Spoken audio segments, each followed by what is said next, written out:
Salut mec, j'espère que tu vas bien. Moi perso ça va nickel, comme un dimanche, tranquillement. Samedi est passé, on va en discuter. Ce qui s'est passé exactement sur cette vidéo là. Aujourd'hui, accroche-toi bien, il y aura deux combinés frérot, il y a énormément de matchs. Donc pour faire plaisir à tout le monde, on va faire deux petits combinés de deux matchs bien entendu. On n'est pas sur des listes électorale de 600 matchs bien entendu sur un combiné, donc accroche-toi bien, on va envoyer du mastic aujourd'hui frérot.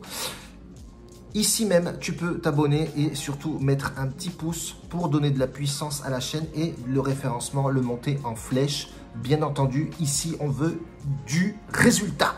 Deux combinés, alors déjà, on va en discuter hier. Hier, les deux matchs ne sont pas passés. C'est des choses qui arrivent. Donc, j'ai eu des petits messages, hein, MDR, etc. Tu sais, les mecs qui ont pas trop de cerveau, qui arrivent à la fin du résultat, justement pour te juger sur les pronostics, sur les résultats. Va voir les autres chaînes, tu serais bien étonné, frérot.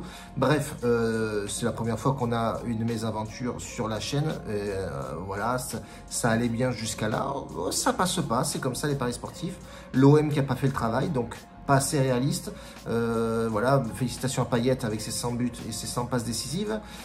Et puis Brighton qui n'a pas été assez solide contre une équipe de Tottenham assez rugueuse.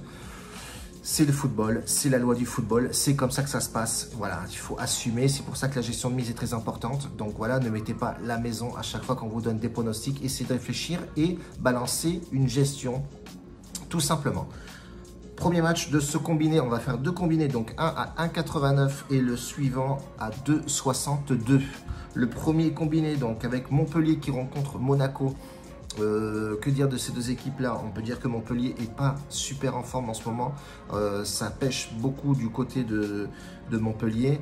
Des méformes, en veux-tu, en voilà. Et on a un Monaco qui est plutôt pas mal en ce moment. On va aller regarder tout ça sur l'écran, bien entendu, de la Ligue Uno. Il faut juste que je me mette dessus. Voilà, c'est le direct frérot. Voilà, on est là en direct. Donc on est là, Montpellier, Monaco. Voilà, on voit que Monaco est très en forme en ce moment. Montpellier un peu moins, 10e, 5e Monaco. Il se déplace en plus très bien. À domicile, ça pêche très fortement côté montpelliérain. On voit effectivement que bon, ça win peut-être 60% de ses matchs, mais ils ne sont pas très en forme. 75% de matchs gagnés à l'extérieur côté monégasque.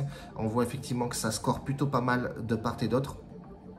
Et moi, sur ce match-là, je vois les deux équipes marquent sur les deux matchs, sur ce match-là, parce que voilà, pour ça, pas bonne raison, c'est que Monaco va attaquer fort et Montpellier va surtout à domicile essayer de scorer, de gagner ce match-là, même s'il manque quand même pas mal de petits joueurs. Bon, je parle pas de Sako, il sait rien saquer, je le sac pas. Valladolid, Betis, Séville pour le prochain match, c'est pareil. On a un Valladolid qui est boitillant, hein, c'est pas le top du top, ils sont pas en forme du tout. Et on a un Betis Séville qui a joué récemment, hein, d'ailleurs il joue tous les 3 jours maintenant.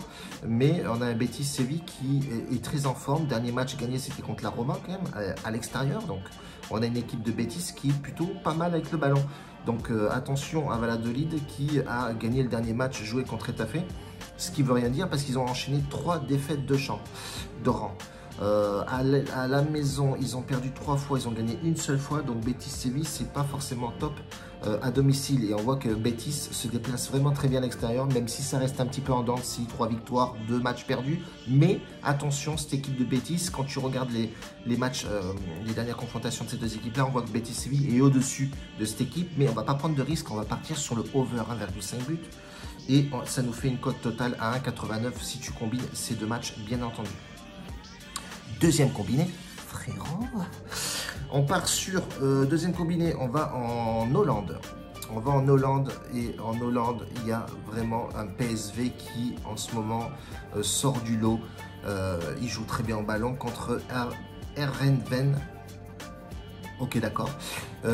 Mais qui est pas trop mal aussi. Ils sont, je crois, classés 5e si ma mémoire est bonne. Et on a un PSV qui est 3e, qui pousse fort. Heerenveen est 7e, pardon. Mais c'est une équipe qui est plutôt pas mal à domicile. Hein. Quand tu regardes l'état de forme à domicile, ils sont plutôt bien. Ils sont 6e, ils ont perdu 0 match, ils en ont gagné 2, ils ont fait 2 nuls. C'est une équipe très offensive aussi. Et il y en a un PSV qui est très en forme. De toute façon, classement à l'extérieur, ils sont 5e. 2 défaites pour 2 victoires. Mais PSV, ça reste une équipe très costaud. Ça joue vraiment très fort à l'extérieur. Donc je partirai sur les deux équipes marquent sur ce match et c'est souvent que ces équipes, sur les dernières confrontations, on peut le voir, ça a scoré de part et d'autre. Donc pourquoi pas aujourd'hui, dimanche, scorer de part et d'autre aussi, bordel. Et le dernier match, c'est les Rennais. Les Rennais qui rencontrent Nantes. Ça va être un bon petit derby, ça. Nantes-Rennes. Alors, Rennes a joué pareil tous les 3 jours aussi, ils jouent en Europa League. Ils ont fait d'ailleurs une bonne perf contre le Dynamo de Kiev, ils ont gagné 2-1. C'est le petit Doué, là, le petit Moué ou Doué, je ne sais pas comment il s'appelle, il est très doué d'ailleurs.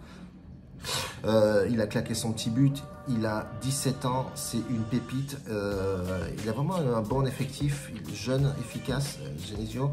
Et du coup, en face, Camboiré, c'est l'hécatombe. Tu vois bien qu'à l'extérieur, quand il se déplace, c'est 4 défaites pour un match nul. C'est vraiment dégueulasse. Rennes est plutôt en forme à domicile. Même s'ils ont joué il y a 3 jours, il y a un banc quand même, il a fait sortir du monde, il en a fait rentrer d'autres, des plus jeunes. Et on voit que Rennes, franchement, c'est efficace, grave. Et quand tu regardes le pourcentage de victoires à domicile, ça t'explique vraiment la chose. Et c'est que Rennes est très costaud à la maison. Donc déjà, ça, c'est un point de vue plutôt pas mal. Après, est-ce que Nantes va vouloir faire le taf à l'extérieur, mais ils ne sont pas forcément au top. Ils jouent avec la pression. Camboiré, il a plutôt intérêt à faire quelque chose, vu les résultats de son équipe.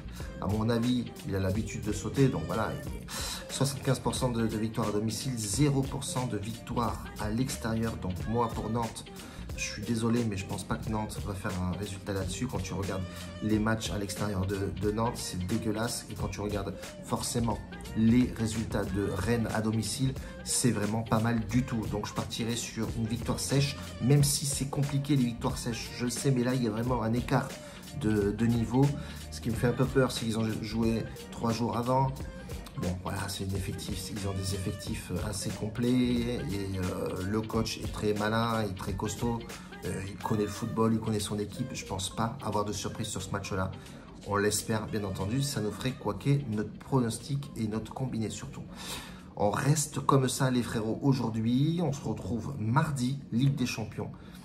Lundi, on va faire off, tranquillou, hein, on va pas non plus la briser. Je te laisse sur Telegram si tu veux nous rejoindre, bien entendu, nous rejoindre dans le groupe. C'est toi qui vois, c'est toi qui décides, frérot. Tu as les cartes en main, frère. N'hésite pas, on se retrouve mardi. Ligue des Champions. Ciao.